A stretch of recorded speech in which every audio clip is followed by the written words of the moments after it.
If anybody asks you where I'm going to, I'm going over yonder to be with my Lord.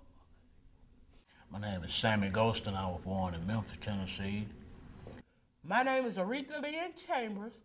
I was born June 16, 1967. My name is Kim Dunlap, and I was born in Cordell, Oklahoma, but live in Memphis, Tennessee now. In 2005, I was in jail, incarcerated, for forgery, several other things. In 1994, I caught an aggravated assault charge against my wife and brother. I've been going back and forth to jail ever since I was 19 on aggravated assault with intent to commit murder. At that time, my diagnosis was schizophrenia and depression. The depression that I would feel would be just like really, really bad lows, and then I'd have really high manias, as I call it now. So I knew there was something else going on. I went to the doctor, was diagnosed as being bipolar, and my medication was to do cocaine. So I just continued on that pathway, and that's what led me up to jail.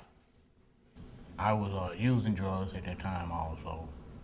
I was on crack cocaine. That's how I got caught in the system. A mental breakdown can come from lots of things. Being put down by the people that's supposed to love you, being picked at, being made fun of, sexual abuse. There are a lot of things that could cause a person to have a mental breakdown. To have a mental illness and be in jail, it's pretty rough. It was the worst time of my life. Jericho began as an idea. One day, Mr. Stephen Bush, he come in. I was locked up in the hole. He throws his folder down and he's, darn it, why is you keep coming in here? So I finally took heed. I said, man, crazy. What did he care? But apparently he did care, The Shelby County Jail, like many jails in urban areas, was facing the same problems. They were overcrowded, and one of the populations that caused a great deal of attention were the escalating numbers of persons with serious mental illness. And different communities across the country have taken different approaches to try to deal with the problem, and our approach has been a little different. And it has, over time, evolved and emerged into this thing we call the Jericho Project. I never will forget, we got everybody together in our tiny little library, and I said, if we don't help these people, who will?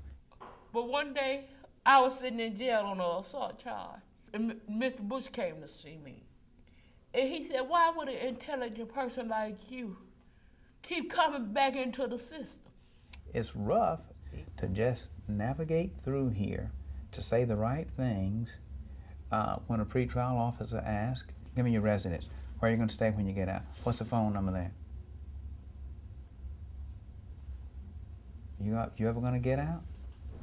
The national statistics indicate that someone with serious mental illness who's in jail, waiting to have his case resolved, spends from 2 to 5 times as long as a person in similar circumstances, same charge, same criminal history, who just doesn't have a mental illness. I was only supposed to be there for 6 months. Everybody hit me, I hit them back. So that 6 months turned into 2 years. This is what happens. Most people with serious mental illness get arrested. They eventually get convicted. They go and do a little bit of time, and by the time they hit the back door of corrections, their Medicaid services are cut off. Their Social Security services are cut off. And they hit the streets without bridge medications, without any of the resources they need to stay well. These are all barriers to recovery. And what we've done over time is tried to address those and other types of barriers to give our clients a fighting chance of staying well. Everywhere there's a gap, we put a board or a bridge across that gap. It covers every aspect. Bridge medications, as we call it. Long-term medication management, residential treatment, if it's available and right for that person, outpatient treatment, if that option is available. All of these plans are tailored to the needs of the individual None of them are exactly the same. That makes all the difference in the world.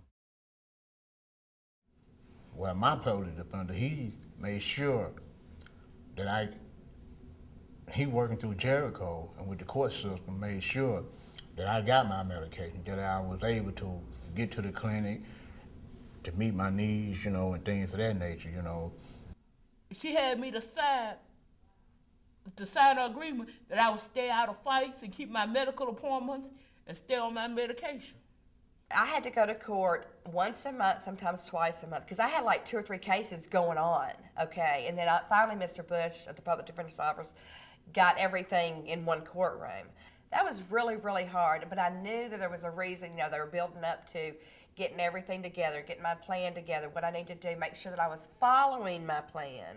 When you have a person whose reputation is known, or an entity, a social services agency, a support agency, that's willing to come before the judge and say, Judge, here's the plan.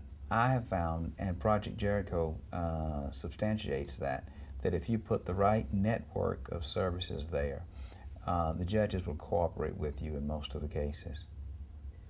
They set the plan up. I had to go to a therapist once a week for 1 year.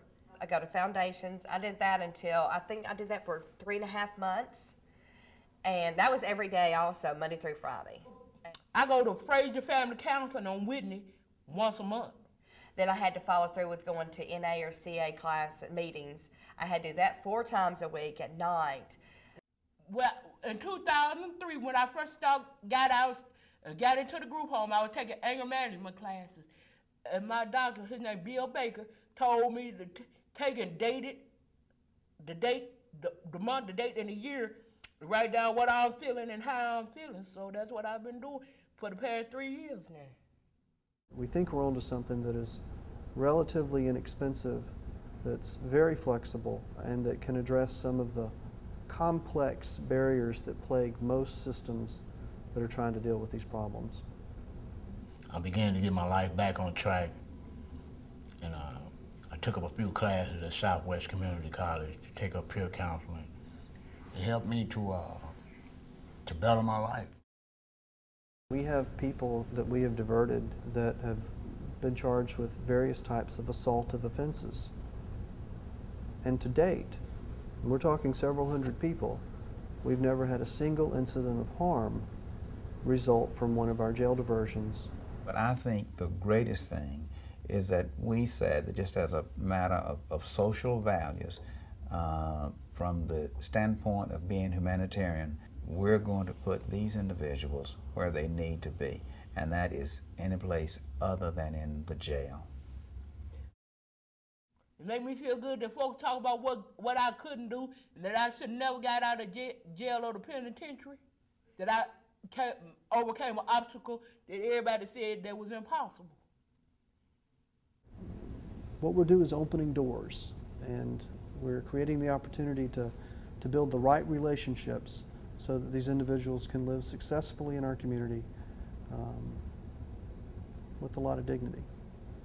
It's like I've been reborn, you know what I mean, on my old self again as I was when I was 12 or 13, coming up. I enjoy life now. I can laugh, I can talk, I can keep a few dollars in my pocket, I have a bank account now, things of that nature, But my greatest love of all is trying to keep somebody else from ending up in the places that I did. It's a remarkable thing to watch someone reach recovery. So it's very rewarding. Nobody never said life was gonna be easy, but you ain't got to put yourself down because other people put you down. The best medicine is self-love. Precious Lord, take my hand and lead me on and let me stand. I might be weak and I might be weary. Whoa, precious Lord, take my hand and lead me on and let me stand.